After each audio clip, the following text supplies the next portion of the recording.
We get Linda. So how's everybody doing? Is everybody having a good time? Is everybody having a good time? Yeah! Oh, that's better. I thought you guys came over to take your afternoon nap. Can't have that. Well, I'd like to welcome everybody to the 1996 Epcot International Flower and Garden Festival. My name is Sherry, and I'm brought to you on behalf of the Land Pavilion and the Perlite Institute. And I'm here today to talk to you about home hydroponics. So I'll be defining hydroponics for you. I'll be telling you, thanks Beth, I'll be telling you how to select a good hydroponic growing media. I'll be explaining this system here, how it was constructed, how it works. I'll tell you a little bit about management and maintenance of the system, as well as a little bit about plant selection. I'm going to be talking to you for about 10 or 15 minutes. If you guys have any questions afterwards, feel free to come on up, or if you just want to get a closer look at things, I'll be around for some time afterwards. But let's go ahead and get started and define hydroponics. What is hydroponics? Well, hydroponics is growing plants without soil. More specifically, it's growing plants in a water and nutrient solution instead of soil. And that's kind of ironic, because usually if you ask somebody, what kind of things do you need to grow plants? One of the first things they're going to say is dirt or soil. But we don't actually need soil to grow plants. We just need the things that soil normally provides for the plants. And there are 4 things that a soil normally provides for the plants. And I'm going to tell you guys what they are, but you're going to have to remember them, because in a couple minutes I'm going to quiz you. But no fair writing them down. Okay, are you ready? All right, the 4 things that plants need to grow without soil are support, water, nutrients, and aeration. Okay, and we've got, now you're not reaching for a pen, are you? Okay. We've got all 4 of those things in our system here. Now, in order to have all of those things without any soil, we need to select a good hydroponic growing media. Media or medium, meaning what the plant is growing in. And I've got some examples of some good hydroponic growing medias.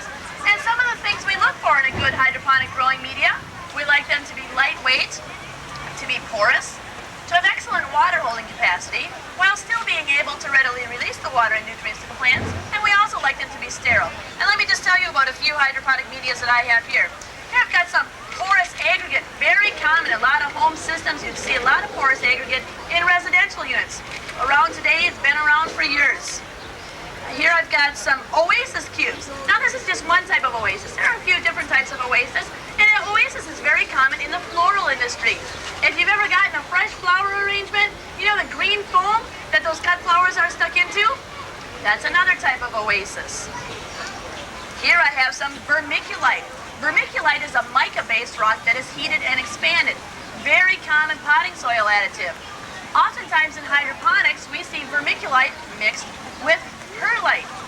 Perlite is also a very common potting soil additive, and it comes from volcanic rock that is heated and expanded. And this is what we're using in our grow bags here, because perlite has all of the things we're looking for in a good hydroponic media. And we can see right here, I've got some perlite.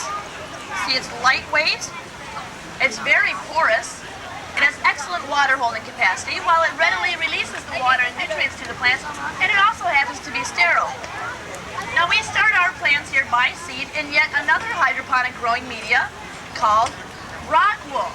Now rock wool, like the perlite, also comes from volcanic rock.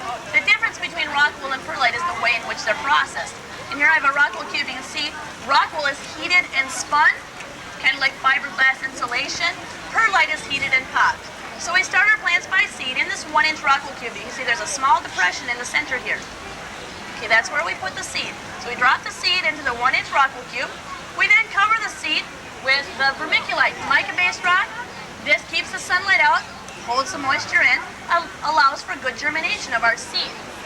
Now once our seed has germinated and our seedling starts to emerge, we'll see our plant growing nicely, and we'll see the root system growing right through that rock wool cube, much like you see in this photo right here. Here I have a squash plant, and you can see all systems are go. Our seedling is emerging nicely and the roots are growing here. It's at this stage, or at this point, we know our seedling is ready to be transplanted. So it's at this stage that we transplant our seedling into our perlite grow bag. And let me tell you exactly how a perlite grow bag works. I have a diagram here of the inside view of a perlite grow bag, where we see our plant started in the 1-inch rock wool cube has been transplanted into the perlite bag. Okay, this is the perlite that you see right here. Now at the bottom of the bag, we have a reservoir of our water and nutrient solution. And perlite acts like a sponge, or like the wick in an oil lamp, and it takes up water and nutrients from that reservoir, so that the perlite at the top of this bag is just as saturated as the perlite right above the water level. Now at the end of the bag here, you see we have a 1-inch drainage slit. It's about 1 inch long, and a good inch, it's actually about a third of the way up the end of the bag. Now this drainage slit allows any excess water and nutrients that the plant isn't going to use to drain out that bag, and it's very important that we have that drainage. We don't want our perlite bag to be completely filled with our solution, because if it is, our roots aren't going to get any aeration. And if you remember, aeration is one of the 4 things we said plants need to grow without soil. So I gave you one, I gave you aeration. What are the other 3 things plants need to grow without soil? Support, water, and nutrients. Right, a really easy way to remember those is to use the acronym SWAN. S-W-A-N. Support, water, aeration, nutrients. And it also happens to be on the front page of your handout. And if you didn't get a handout, don't worry, I've got some more up here. You can come up afterwards and I'll get one to you. Now we've got all of those things in our growing system here. And here you see a perlite grow bag in action. Let me explain how this system works. Now everything that we constructed to build this system, they came from local garden centers, hardware stores, and hydroponic suppliers. Real easy to come by. You can see this is just a piece of 8-inch PVC pipe that we glued an end cap onto, and then we sawed that down the middle to create this nice trough to hold our perlite grow bags. Now this is a recirculating system, and it starts right up front here with our 15-gallon tank. This is our reservoir of our water and nutrient solution. It contains all of the essential nutrients that plants need for growth. Now inside of that nutrient solution, we have a submersible pump, exactly like the one you see me holding right here. Now this pump pumps the water and nutrient solution through the black irrigation tubing that you see running down the center between the troughs. Now attached to that black tubing, we have some smaller black tubing we commonly call this spaghetti tubing. And it's a blue emitter on the end. And this is where our water and nutrients go into the perlite bag. So we put this emitter in, we stick it in right at the plant, and our water and nutrients are going to flow through that perlite and into the bag and into that reservoir at the bottom of the bag. Now these troughs are slightly elevated at the back end here. This allows any excess water and nutrients that the plant isn't going to use to drain forward out the 1-inch drainage slit in the front of each of these bags through some more of our black irrigation tubing and back into our nutrient tank. So you see how that's a recirculating system. Now it's very important that we manage and maintain this system. We want to check our reservoir, and we need to make sure that we've always got an adequate water level there, so we know that there's plenty of water and nutrients available to go to the plants. We also need to test the solution for what's called pH. Now, how many people here have heard of pH? A lot of you. Great, I've got a smart group this afternoon. Smartest group I've had all day. Oh, a quick group too. Notice you're the only group I've had today. Let me tell you a little bit about pH and nutrient availability. pH is a measure of acidity, and it ranges on a scale of 0 to 14, with 7 being neutral. Anything above 7 is strongly alkaline or basic. People say that's a base. And below 7 is an acid. Now as we look at this chart, we see these pink and blue bands here. We see the essential nutrients that plants need for growth. Now the wider this band is, the more available that specific nutrient is to the plant. So we need to look at this chart, and we need to find a pH where all of these nutrients are going to be at a high availability to the plants. And if we look at this chart, we can see that's at where? 5.5, right. See, I told you were a smart group. Of course, it doesn't hurt that it's written right here in bright red either, does it? Plants like to grow in slightly acid conditions. So when we're checking our nutrient solution and we're adjusting that, we always target for a pH of 5.5. And you can test the pH of your solution a few different ways. You can use the electronic pH meters, pH kits. The easiest thing to do is to simply get some pH test strips or some pH paper. And you can get 100 test strips from garden centers, hydroponic suppliers for $5 to $7. Really easy to come by. So every other day, every couple days, we're going to be testing the pH of our solution. And if we don't have our optimum pH of 5.5, we're going to need to adjust it accordingly. And we can adjust our pH using substances such as pH up and pH down. Simple as that. pH up, this is a base, usually potassium hydroxide, and pH down is an acid. Sulfuric acid, citric acid, Can you think of anything you would have in your house, probably in your kitchen, that might be an acid? Vinegar, right. Vinegar is very acidic. On this chart here, vinegar is down around 4, maybe even 3.5, and you can use your simple household vinegar to lower the pH of your hydroponic nutrient solution. That won't harm your plants at all. So we're going to be testing the pH of our solution and making sure that our nutrients are available. Now the plant's going to be using some of those nutrients, so every week and a half, we're going to want to make sure that we replenish this tank with our full-strength nutrient solution. And we're going to go ahead and dump out whatever's left in the reservoir. But you don't have to waste it. Go ahead and use it on your lawn, use it on your shrubs, throw it in your garden. Whatever plants you're growing, they're going to be able to use the nutrients that are left in this tank. Then we're going to want to rinse out the tank really good, and maybe even once a month bleach it with about a 5 to 10% bleach solution that'll sanitize it and rinse it out really good. The cleaner you keep your system, the more control you're going to have over pest problems such as viruses, funguses, diseases, even insect pests. So we're going to rinse it out and we're going to replenish it with our full-strength nutrient solution. Now in choosing nutrients for a hydroponic growing system, it's very important that your nutrients are suitable for hydroponics. And depending on the manufacturer, your supplier, your nutrients come a few different ways, but most oftentimes they come just like this. Nutrient salts A and nutrient salts B. See how easy this is? Nutrient salts A, this is calcium nitrate, and nutrient salts B is everything else.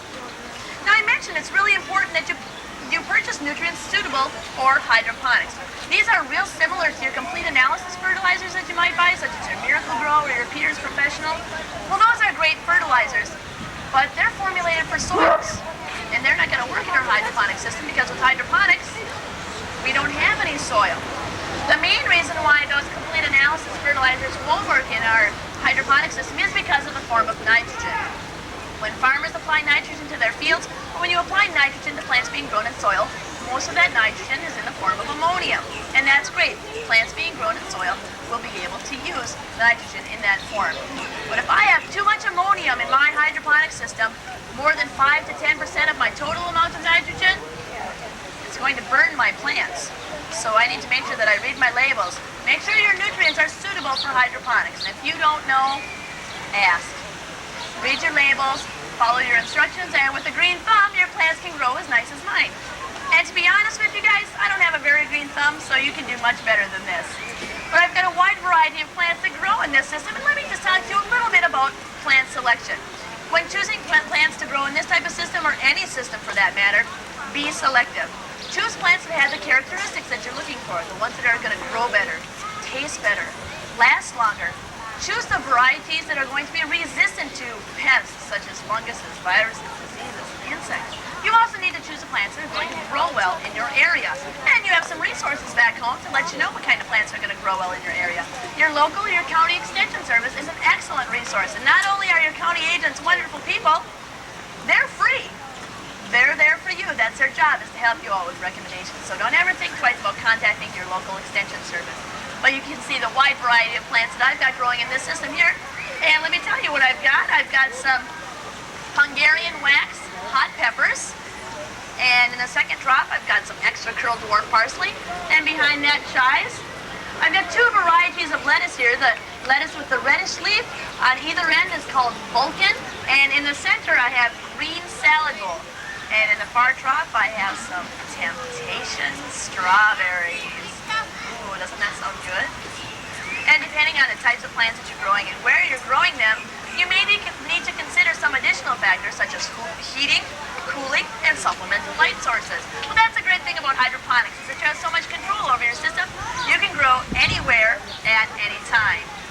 Now, I've mentioned some resources that you have. Well, we have a lot of resources for you right here at Epcot Center. In West Innovations here, kitty corner from Spaceship Earth, we have what's called the Epcot Discovery Center. Now, it's actually a gift shop downstairs, but upstairs we have a teacher resource center. They have information about hydroponics. They actually have the same handout that I passed around here, and if you didn't get one, don't worry, we'll get some more to you. And they have a little bit of supplemental information about hydroponics there, information about everything that's going on up in the pavilions at the World Showcase for our Flower and Garden Festival, as well as other information about what goes on inside the Land Pavilion. Now, I mentioned the Land Pavilion earlier. Inside the land, we have a 15-minute Living with the Land boat ride that takes you through all of our growing areas, where you can see many, many hydroponic growing systems. This is just one type of system. There are so many methods to use to grow hydroponically. We also offer a 1-hour backstage walking tour that's led by one of the members of our scientific staff, and they take you through our greenhouses and you're able to ask them questions about what we've got going on in there. And if you're interested in that 1-hour walking tour, you can register for that at the Green Thumb Emporium. That's a gift shop at the lower level of the land. That's where the tour desk is located. And they go pretty much on the hour and on the half hour throughout the day, but just so you know, the last one today goes at 4:30. Also in that gift shop in the Green Thumb Emporium, we do have some books available about hydroponics. Hydroponic food production, hydroponic home gardening, hydroponic tomatoes. So if that's something you're interested in, that's where you can find that. Now the other thing that you need to do before you go home today, you need to head over to East Future World. It's really easy to get there. You just head right through the breezeway here of West Interventions, past the fountain, and through the breezeway of East Interventions. As soon as you get through there, past the Centurion gift shop, you're going to see right on your right-hand side, there's a display outside that says, "Every day is Earth Day." And we've got some master gardeners there throughout the day from 11 until 3 o'clock. And today's master gardeners are from Osceola County. And they've got different composting ideas and mulching ideas. But in the background, we have a hobby greenhouse set up. Now inside this hobby greenhouse, we feature Hydro Gardens, and they're one of the hydroponic suppliers listed on the back of your handout. They've developed the GrowMax plant stacker system. And as the name would insinuate, the plant stacker, it's a little different from our system here. Here you see we're growing everything horizontally, while the GrowMax plant stacker system is a vertical growing system. And we're growing 32 plants in a square foot. And this is a unit that is commercially available. And if you go over there and take a look at that, you'll see chives, parsley, peppers, lettuce, ornamentals, and strawberries growing. So definitely head over and take a look at that. And if that unit intrigues you, I invite each and every one of you to spend 3 hours with me during our hands-on hydroponics tour. But there's only 2 more left, Saturday and Sunday at 9:45. If you're interested in the 3-hour hands-on hydroponics tour, come on up afterwards and I'll explain a little bit more what that includes. And you can register for that or find out more information also by calling WDW Tour. Now here in West Future World, we've got some great things going on for our Flower and Garden Festival. So you guys will be just in time to catch our 2 o'clock presentation over at Asia. Isn't that amazing? You can go just a few hundred feet and be in Asia. Isn't Walt Disney World wonderful? Wonderful. Well, we have some international communicators from all over the world, and they've been brought to us through the World Bank to tell us about agriculture in their countries, and most importantly, food crops and the impact that they have on us and have worldwide. And they do about a 15-minute presentation throughout the day, so you'll be able to catch 2 o'clock at Asia. Directly behind you at 2:30, we have Latin America. You have to go to Latin America to see their purple potatoes. And I'm not just saying your regular potato with a purple skin. It is a purple potato with a purple skin. So it's 2:30 at Latin America. And at 3 o'clock, we have Africa's presentation. Africa's a little closer to the living seas. Now that same cycle starts again at 4 o'clock. With 4 o'clock Asia, 4:30 Latin America, and 5 o'clock Africa. Other than that, I'd really like to thank the Perlite Institute for allowing me to be here with you today to talk to you about home hydroponics. And I'd like to thank each and every one of you for coming out and listening to my presentation. And especially, I want to thank Beth from Mississippi for helping me out, giving some handouts to the guests here. And I hope you guys enjoy the rest of your day here at Epcot and the rest of your vacation at Walt Disney World. Thanks.